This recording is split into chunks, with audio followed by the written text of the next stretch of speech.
Sore itu di kawasan Cidadap, Kota Bandung, Jawa Barat, seorang pria parubaya yang terkenal sebagai legenda penghobi ikan koi Indonesia terlihat menggenggam pakan untuk ikan hias dengan kedua tangannya. Pria itu pun menyusuri bibir kolam berbentuk huruf L yang terdiri dari batuan kali yang sudah mulai menghijau karena lumut.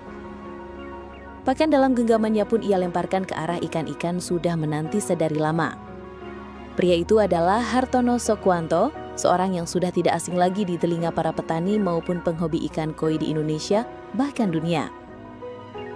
Setelah menyapa dan memberi makanan ikan yang berada di pelataran rumahnya, Hartono pun meresonansi ingatannya tentang awal mula ia menggandrungi ikan koi.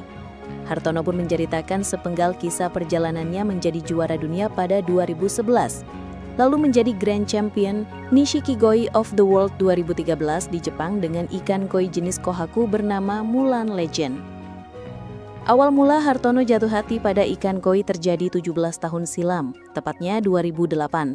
Saat itu, ia membeli sebuah rumah di kawasan Setrasari Sukasari, Kota Bandung, Jawa Barat.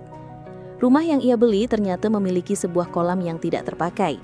Hartono pun memutuskan mengisi kolam kosong dengan ikan koi yang ia beli seharga Rp150.000 dari pasar. Namun, rekan-rekan Hartono ternyata tidak memberikan dukungan kepadanya, justru berbalik menghina karena ikan koi yang menghuni kolam itu tidak berkualitas lantaran berasal dari pasar.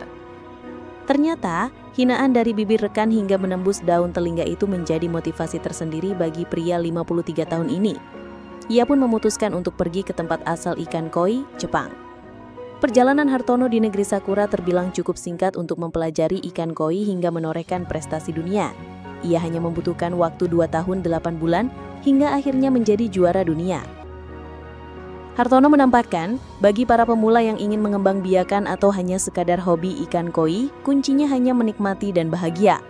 Musababnya, mengembangbiakan atau hobi ikan koi ini memang tidak mudah, apalagi ikan koi cenderung hewan yang cepat mengalami perubahan perilaku, kadang muram karena temperatur air maupun faktor lingkungan.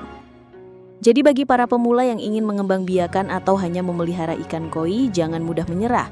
Hartono menyarankan agar tidak mengikuti metode perawatan ikan koi di Jepang, karena Indonesia memiliki caranya tersendiri.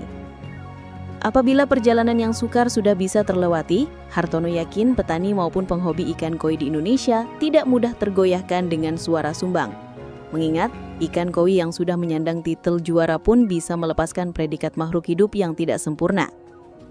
Meski sudah merasakan kejuaraan tertinggi, nyatanya Hartono tidak mengenal kata lelah untuk membantu para petani ikan koi di Indonesia. Sejak beberapa tahun silam, ia memilih menjadi orang di belakang layar di dunia ikan koi Indonesia. Ia rajin memberikan benih ikan koi untuk para petani mulai dari Jawa Barat hingga Jawa Timur.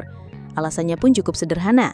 Hartono ingin para petani ikan koi di Indonesia mempunyai bibit dengan garis keturunan yang unggul agar dunia menghargai. Dengan upaya itu, ia pun berhasil menaikkan kelas petani ikan koi di Indonesia. Hal itu terpotret dari sejumlah kejuaraan ikan koi di Indonesia, Jepang tidak berhasil jadi kampiun. Produksi lokal lahir di Indonesia. 5 tahun terakhir ini yang dari Jepang tidak pernah bisa menang. Yang dari Jepang tidak bisa menang? Ya, di Indonesia, Pak? Di Indonesia. Nah, yang terakhir ini kemarin yang ada di Jakarta itu tandingan koi Indonesia bisa menang di 55 cm. Ini tahun berapa, Pak? Tahun ini. Nah, yang mana harganya di lelang orang yang punya ini 120 juta. Jadi sudah bagus, sudah hebat. Ya petani kita udah nggak bingung. Oh dulu nggak tahan kuat nggak kuat nahan ikan bagus, cepetan dijual. Sekarang nggak ditahan. Sudah karena sudah dihargai segitu bagusnya harganya kan sudah bagus. Jadi makin kesini makin bagus. Jadi ya kalau dulu petani ini susah untuk jual karena kualitas. Sekarang ya udah senang. Karena perawatan atau si keilmuan si petani ini meningkat atau sudah. Mereka lakukan ya mereka bekerja gimana caranya bagus seperti Jepang tapi Indonesia way. Improve jadi Pak ya, diimprovisasi. Improvisasi cara Indonesia dan berhasil. Yang mana ikan kecil taruh di akuarium. Ya. dikasih makan sehari satu Iya. untuk kontrol size kan, dan berhasil. Yang dimana di Jepang nggak ada ikan ditaruh di akuarium, dia mau di kolam kecil. Orang kita taruh di akuarium. Jadi Indonesia win, tapi it works. Yang penting kan hasil akhir kan, apapun jalannya kan ya itu. Jadi bagus lah. Dengan kita lakukan lagi ini, kita melihat kenapa enggak ikan-ikan Indonesia ini bisa berjaya di kelas 70 cm. Makanya kita lakukan dengan membreeding yang semeteran.